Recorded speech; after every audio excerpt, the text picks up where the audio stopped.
많이 넣었도다. 다 같이 그들은 다 그 풍족한 중에서 넣었거니와 이 과부는 그 가난한 중에서 자기의 모든 소유 곧 생활비 전부를 넣었느니라 하시니라.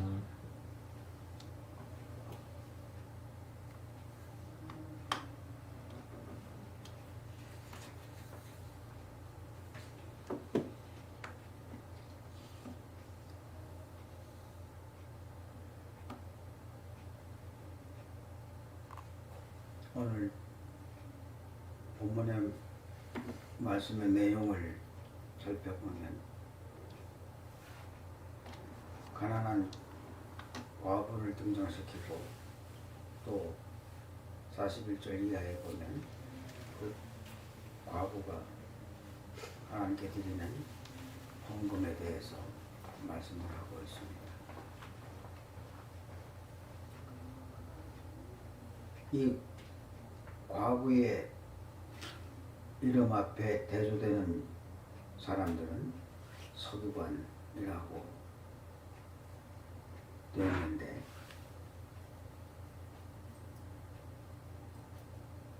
그 서기관들을 경계하며 살라라는 말씀입니다. 서기관은 당시의 종교 지도자들로서 하나님을 섬기는 일들이 있었지만 하나님은 저들을 경계하라 말씀하고 있습니다. 그들의 특징을 보면 긴 옷을 입고 다니는 것, 시장에서 문안받기를 원하는 것, 회당의 높은 자리와 잔치의 윗자리를 원하는 자들, 과부의 가산을 삼키며 미식으로 길게 기도하는 자라 그랬습니다. 오늘날 우리들의 모습과 비슷한 존재들이라고 봅니다. 하나님 앞에서 살아가는 우리들, 긴 옷을 입고 멋내고 시장에서 문안받기 원하고 회당의 높은 자리에 앉기를 원하며 윗자리를 탐하는 자들, 그리고 과부의 재산을 삼키며 미식으로 길게 기도하는 자들, 허영심과 속과 것이 다른 존재들이라고 책망하시는 말씀으로 들립니다. 여기 보면 과부의 가산을 삼킨다라고 하는 말이 더 눈에 띕니다.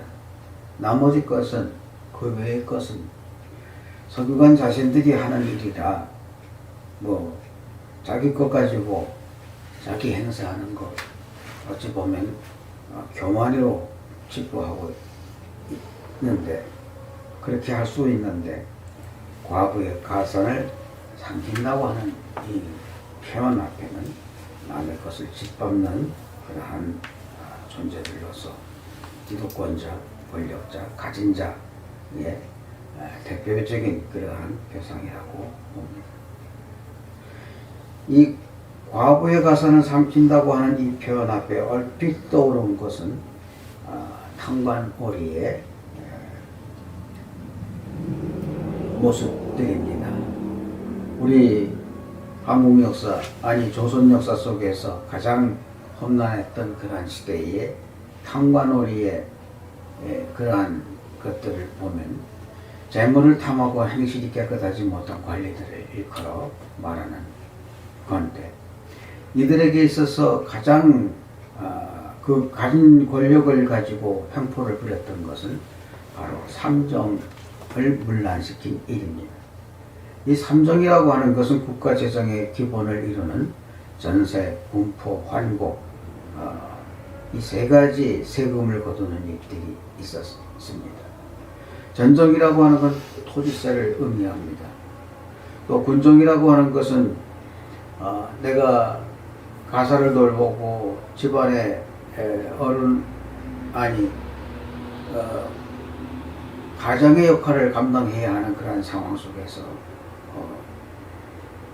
세금을 내고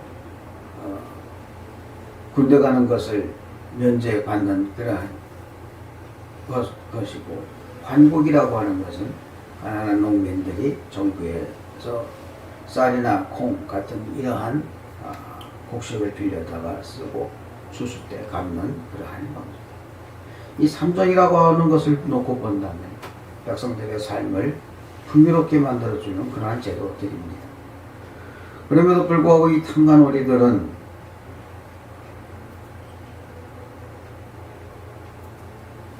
토지세를 받는데 내 땅이 아닌데 저 땅은 네 땅이다 라고 해서 강제징수를 한다든가 혹은 평당 세금이 1,000원이라면 2,000원, 3,000원씩 걷어가는 그러한 횡포를 부리는 것이 탄관오리의 행동들이었었습니다. 병역을 대신 치러달라고 하는 의미의 세금, 이것은 이렇게 함으로 인해서 세금을 못 내는 자가 대신 병역을 치러지게 됩니다만, 그런데 이 환곡이라고 하는 것, 가난한 농민에게 빌려주는 곡식에 대한 세금을 이자를 받고 이자에 여러 배를 걷어 가다 보니까 이 가난한 자는 남을 대신해서 군대도 가야 하고 또 1년 농사를 짓고 세금을 내야 하는 이중부에 시달릴 수밖에 없는 이러한 처지에 놓여져 있는데, 더 황당한 것은 죽은 이의 이름도 다시 돌아가신 부모님의 이름으로 세금을 내야 하고, 또 노동력이 없는 어린아이의 이름을 가지고도 세금을 내야 하는, 정말로 악순환의 악순환을 거듭할 수밖에 없는 이러한 상황 속에 탄관오리들의 횡포가 있었던 겁니다. 과부의 가선을 삼키는 이 서기관들의 모습이 바로 이러한 것들이 아닐까 싶은 생각이 듭니다만, 오늘날 교회가 각종 이름의 헌금을 강요하고 그렇게 부익부 빈익빈의 교회 현상을 나타내는 이러한 현실 앞에 교회도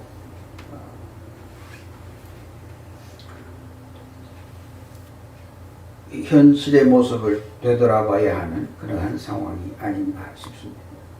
이것이 바로 서기관들을 향해서 책망하신 예수님의 말씀처럼 그러한 것에서 벗어나야 하는 것이 오늘 교회의 모습이 아닌가 싶습니다. 41절 이하에 보면은 그러던 예수님, 이 말씀을 하신 예수님께서 헌금함을 대하여 앉으셨다 그러셨습니다. 그리고 헌금함에 헌금 봉헌을 하는 사람들의 모습을 보셨습니다. 가만히 살펴보니 여러 부자는 많이 넣었는데 한 가난한 과부가 와서 두 렙돈 곧 한 고드란트를 내는 것을 봤는데, 예수님께서 하시는 말씀이 이 가난한 과부는 헌금함에 넣는 모든 사람보다 많이 넣었다 라고 말씀을 하셨습니다. 사람들이 깜짝 놀랐습니다. 아니, 저 가난한 여인이 어떻게 여기 이 수많은 사람들 중에 가장 많은 것을 넣었다고 하실까 라고 하는 것입니다. 이 본문 속에 두 렙돈 곧 한 고드란트, 이것이 어떤 의미를 갖는가 하는 겁니다. 한 고드란트, 이 두 렙돈이라고 얘기를 하는데, 네 고드란트는 한 아사리온이라고 합니다. 한 아사리온은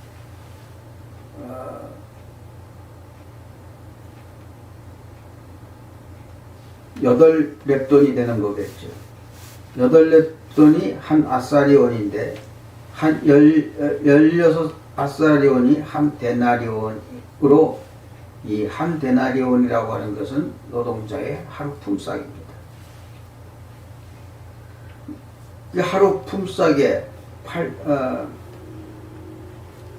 6의 4분의 1을 이 가난한 여인이 하나님 앞에 봉헌을 했는데, 이 두렙돈을 낸 여인을 향해서 이 중에 가장 많은 돈을 헌금을 했다라고 예수님께서 그렇게 말씀을 하신 겁니다. 이것은 오늘 우리들의 입장에서 본다면 하루 노동 인건비가 8만 원이라고 생각할 때 64분의 1은 얼마나 되겠습니까? 인력 소개업체에 소개료 10,000원을 떼고 혹 점심값 요즘은 7,000원, 8,000원입니다만은 5,000원으로 계산한다 하더라도 65,000원이 하루 품삯입니다.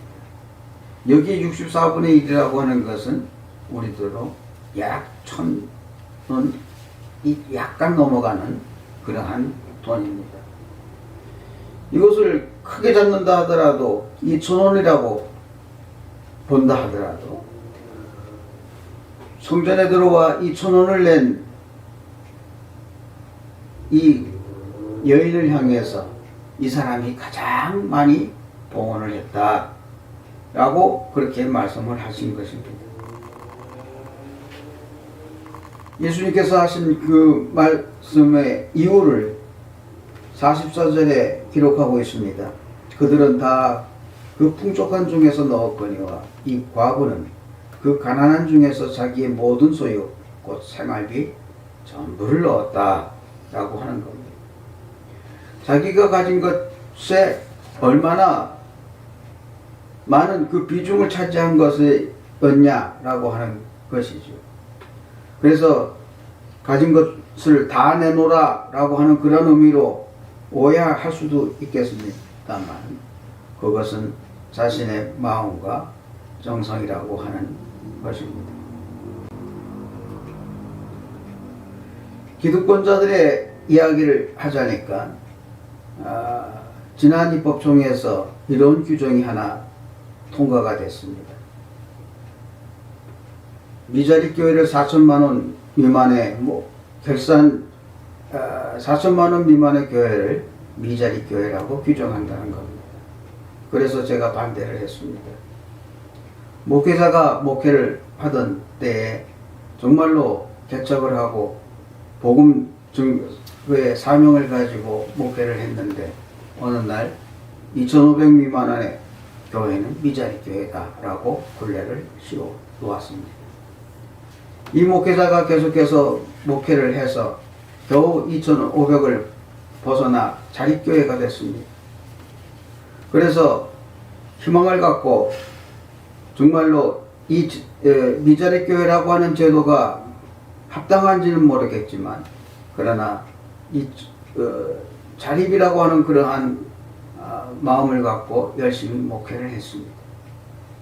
그래서 그렇게 해가던 어느 날 또 3,500만 원 미만이 미자립이라고 또 잘랐습니다. 미자립 교회라고 하는 이 타이틀을 받았던 어느 목회자가 또 열심히 일을 했습니다. 목회를 했습니다. 그리고 교회가 성장했습니다. 그래서 그 3,500을 넘겼습니다. 그리고 또 열심히 목회를 합니다. 그러던 때에 또 4천만 원이라고 하는 그것으로 또 너희는 미자립이라고 묶어 놓습니다. 4천만 원 미만일 때 한국교회가 6,500, 감리교회가 한 6,500개 정도 되는데 40%라고 하면은 한 4,000교회가 미자립이라고 하는 겁니다. 자립교회는 2,500입니다.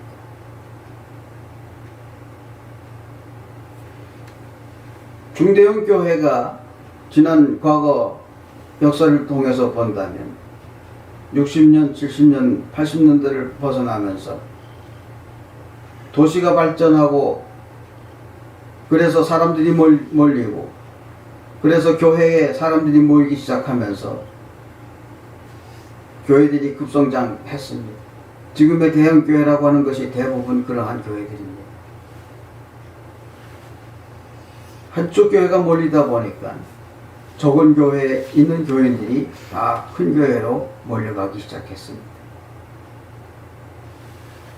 교회가 넓고 활동 범위가 많고 만날 수 있는 사람들이 많고 사람들에게 유혹의 손길이 뻗쳤던 겁니다. 그래서 큰 교회는 자꾸 큰 교회가 되어가면서 작은 교회는 작다고 규정을 하는 오늘의 현실 앞에서 이것은 감리교회뿐만 아니라 모든 교회의 현상들이 다 그러하다고 얘기할 수 있겠습니다. 문제는 이 미자립 교회가 자립할 수 없는 그러한 교회로서 어떤 보완적인 그러한 정책까지 따라갔다면 문제는 다르지만 미자립 교회라고 치부하면서 미성숙한 담임 목사, 정회원 목사들을 미성숙한 사람으로 취급하면은 그러한 일들이 벌어진 겁니다.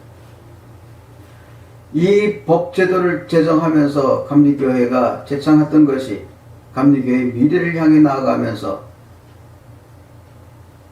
발전을 하고 변화를 일으키는 그러한 입법이라고 자처하면서 이렇게 한쪽에서는 성장하는 교회들을 무시하는 그러한 현상이 있었습니다. 얼마 전에 신바람 목회 세미나에 다녀왔습니다. 거기에서는 자립하지 못한 그러한 교회들에게 어떻게 하면 신바람 나는 목회를 할 수 있겠는가라고 하는 그러한 것을 가지고 고민하면서 정말로 저들에게 희망을 불러 일으켜 주는데 제도로서는 이렇게 미자립이라고 하는 굴레를 씌워놓고 있는 오늘의 현실을 바라보면서 마음의 답답함을 느끼고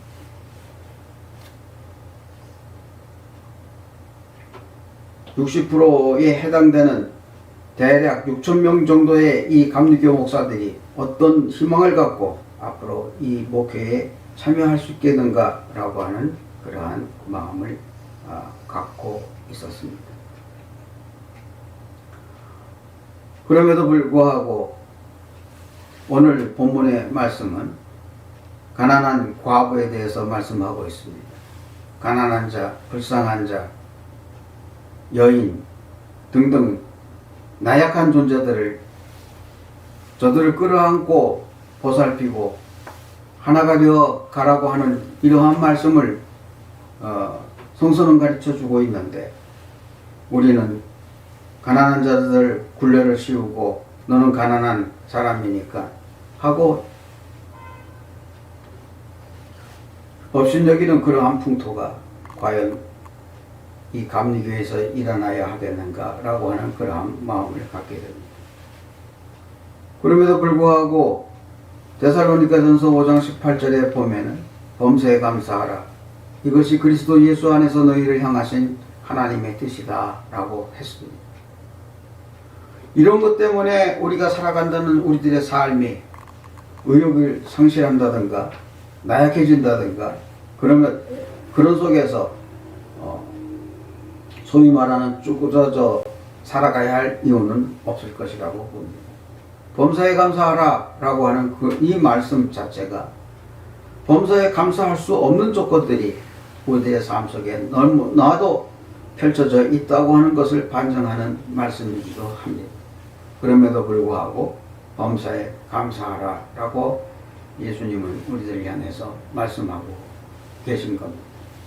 예수 안에서 너희를 향하신 하나님의 뜻이다. 감사는 범사에 하라는 것이죠.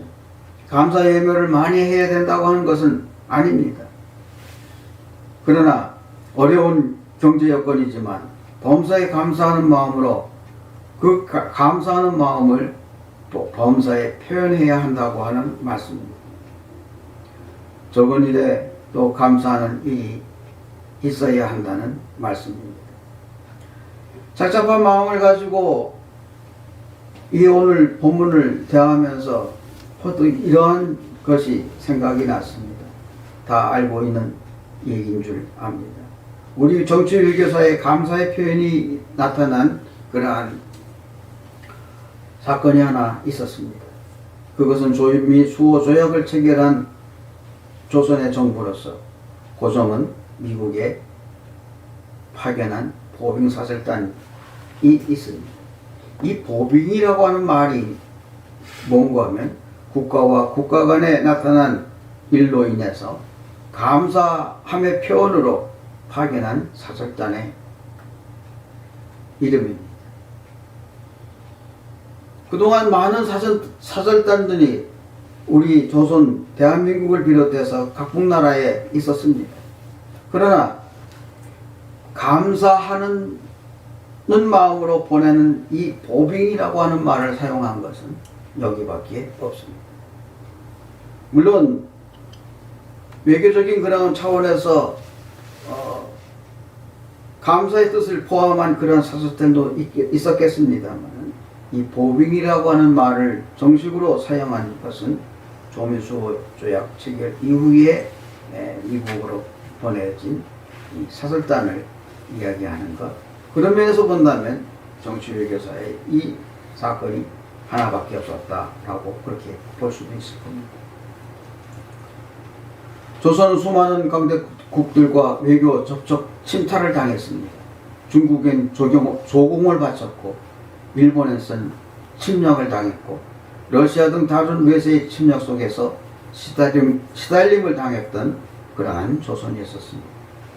그러나 조민수 조약 체결 당시 중국은 역시 조선을 자신의 속국으로 생각하고 있는 그러한 상황을 그대로 표현했습니다. 중국의 이공장은 미국 대표 수펠트에게 조선은 청나라의 속국이다 라고 하는 이 짧은 한 문장을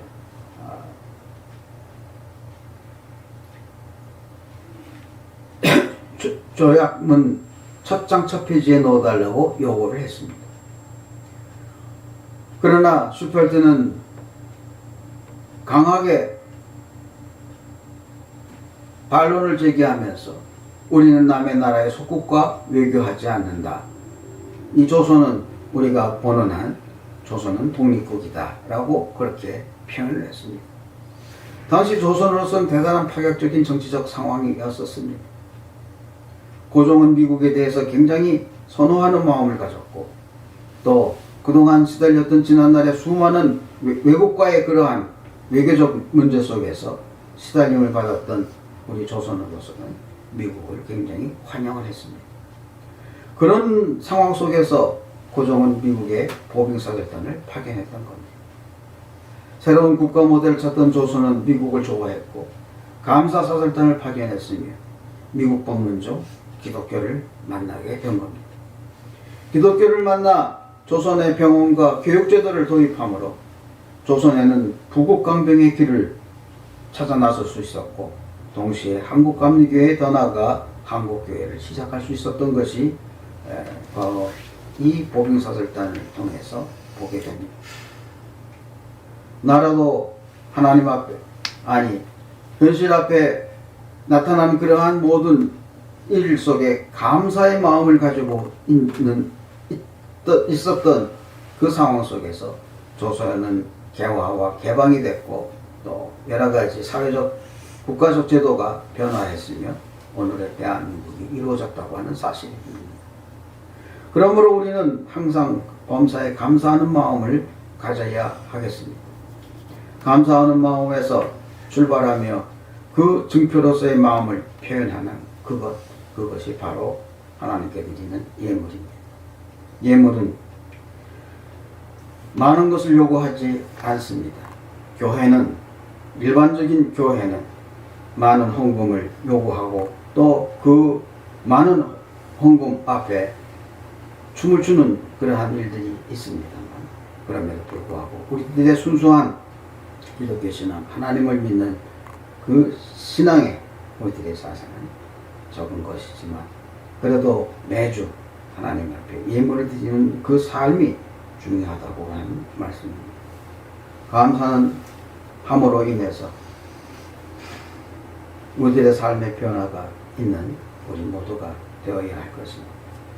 감사는 한 개인의 마음을 기쁘게도 하지만 더 나아가 나라를 변화시키고 우리들이 살아가는 이 삶의 현장 속에서 기적을 베풀어주는 것이 감사의 결과라고 하는 말씀입니다. 그러므로 적은 일에도 짜증을 낼 수 있고 분노할 수 있고 답답함을 느끼는 그러한 현실 속에서도 감사함으로 살아갈 수 있는 그러한 노력과 애씀이 우리에게 있기를 바랍니다. 기도하겠습니다. 고마우신 아버지